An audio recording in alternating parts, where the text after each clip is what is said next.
Assalamualaikum warahmatullahi wabarakatuh. Nama saya Asmi Albar, NIM 180 105 109, Fakultas Syariah dan Hukum. Dalam kesempatan ini saya akan menjelaskan tasrik pada masa tabi'in, tabi'in, mazhab dan metode istinbat mazhab yang diampu oleh Bapak Muhadi Khalidi SHI MAG. Masa tabi'in dan tabi'in. Tabi'in adalah orang yang menyertai, tidak cukup hanya bertemu saja seperti batas arti sahabat. Mereka cukup bertemu saja dengan Nabi Muhammad SAW karena nilai kemuliaan, ketinggian budi Nabi, berkumpul sebentar dengan Nabi bisa berpengaruh terhadap nur ilahi seseorang. Sedangkan tabi'in adalah pengikut tabi'in, yaitu orang atau teman sepergaulan Islam dengan para tabi'in dan tidak mengalami masa hidup sahabat Nabi. Tabi'in dikenal juga dengan muridnya tabi'in. Tabi'in juga dapat diartikan orang Islam yang pernah bertemu dengan tabi'in atau menjadi murid dan sampai wafatnya beragama Islam. Nah, pada fase ini perkembangan hukum Islam yang berkompetisi dengan aliran-aliran politik yang secara implisit mendorong terbentuknya aliran hukum. Adapun faktor-faktor yang mempengaruhi fase ini diantaranya adalah bidang politik. Pada bidang ini timbul 3 golongan politik, yaitu Khawarij, Syiah, dan Jumhur Ulama. Masing-masing kelompok tersebut berpegang pada prinsip mereka tersendiri. Kemudian perluasan wilayah. Pada fase ini perkembangan perluasan wilayah yang sangat pesat atau masa keemasan Islam juga, serta pahamnya ulama tentang ilmu pengetahuan. Kemudian lahirnya para cendekiawan-cendekiawan Muslim seperti Abi Hanifah, Imam Maliki, Imam Syafi'i, dan Imam Hambali, dan juga sahabat-sahabat sumber-sumber tasri pada zaman tabi'in. Sumber-sumber tasyri pada zaman tabi'in. Pada periode sahabat-sahabat besar, sumber-sumber undang-undangnya juga tidak jauh berbeda. Sumber-sumber undang-undang pada periode ini ada 4 macam, yakni Al-Quran, Al-Sunnah, Al-Ijma', Al-Qiyas.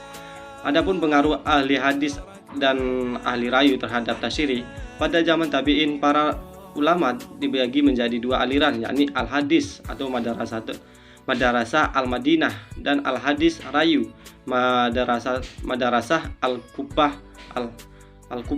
Al-Hadis adalah golongan yang banyak menggunakan riwayat dengan sangat berhati-hati dalam menggunakan rayu.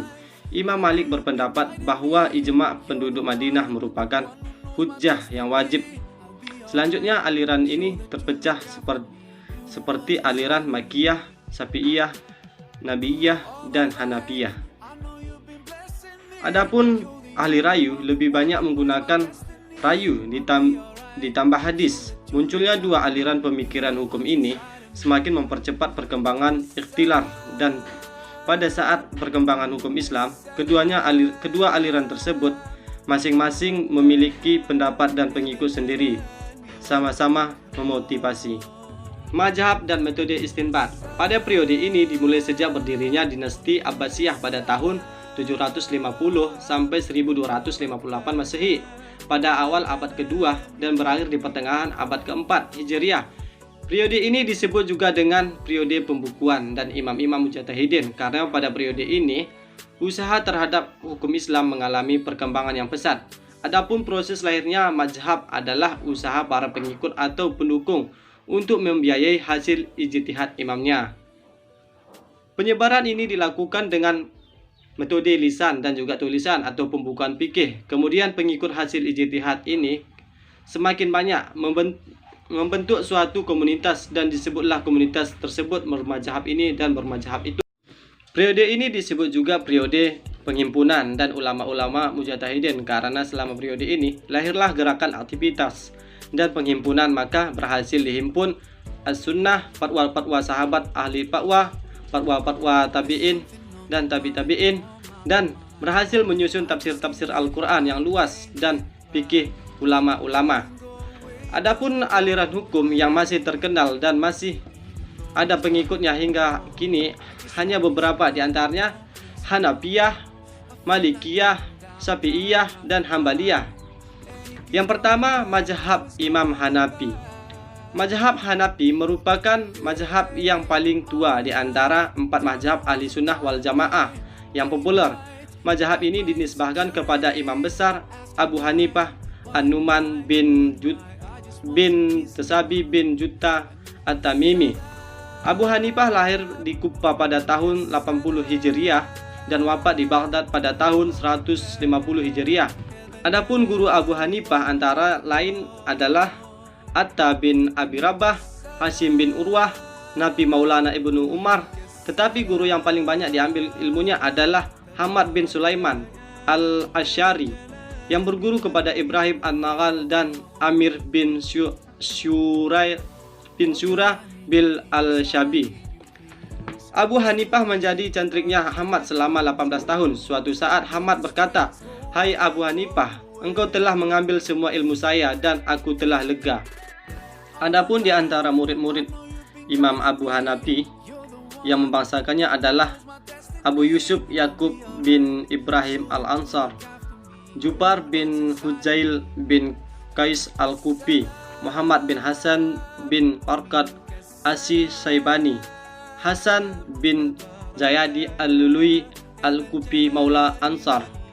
Adapun metode istinbat Abu Hanafi, Sahal ibnu Mujahim yang dikutip oleh Hasan As-Sadiqi menerangkan bahwa dasar-dasar sumber-sumber hukum Abu Hanifah dalam menegakkan fikih adalah Abu Hanifah memegang riwayat yang terpercaya dan menjauhkan diri dari keburukan serta memperhatikan muamalat manusia dan adat istiadat uruf mereka itu. Beliau memegang kias, jika tidak baik dalam suatu masalah kepada kiaslah beliau berpegang. Kemudian beliau memegang ihtisan selama yang demikian itu dapat dilakukan. Kalau tidak, beliau berpegang kepada adat dan uruf. Sehingga dapat disingkat bahwa dasar-dasar Imam Abu Hanifah dalam berijtihad ada 7. Pertama, kitab Allah. Kedua, sunnah Rasul. Ketiga, pendapat-pendapat para sahabat Nabi. Keempat, al-qiyas. Kelima, ihtisan. Keenam, ijma para ulama. 7, al-uruf masyarakat muslim. Mazhab Imam Malik. Nama lengkap beliau adalah Malik bin Anas bin Malik bin Abi Amr al-Asibahi al-Arabi al-Yamaniyah.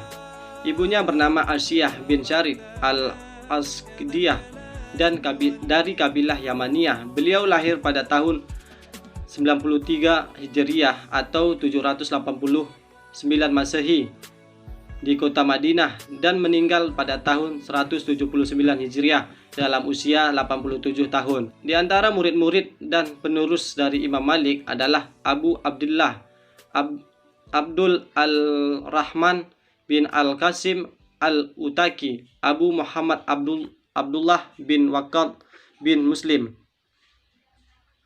dan masih banyak murid beliau yang lainnya. Dasar ijtihad atau sistematika sumber ijtihad Imam Malik. Pada membaca, ia tidak menulis secara sistematis, akan tetapi para muridnya atau mahajabnya menyusun sistematika Imam Malik. Sebagaimana Qadiyat dalam kitabnya Al-Mutarraq sebagai berikut. Pertama, ia mengambil kitabullah. Jika tidak ditemukan dalam kitabullah, ia mengambil al-sunnah. Kategori al-sunnah menurut hadis-hadis Nabi dan fatwa-fatwa sahabat. Al-qiyas, al-marsalah, al-mursalah, saddajariyah, huruf dan adat. Selanjutnya, mazhab Imam Syafi'i. Al-Imam Al-Syafi'i lahir pada masa pemerintahan Abbasiyah, tepatnya pada tahun 150 Hijriah atau 767 Masehi di Gaza, Palestina dengan nama kecil Muhammad. Orang tua Al-Syafi'i berasal dari Mekah yang sedang merantau di Palestina. Nama lengkapnya adalah Abdullah Muhammad bin Idris bin Al-Abbas bin Utsman bin Syafi'i dan Saib bin Abaid bin Abdul Yazid dan bin Hashim. Sedangkan nama Al-Syafi'i diambil dari nama kakeknya Syafi'i. Adapun murid-murid utama Syafi'i yang dikembangkan pemikirannya adalah Imam Muzani, Imam Rabi, Imam Yusuf bin Yahya.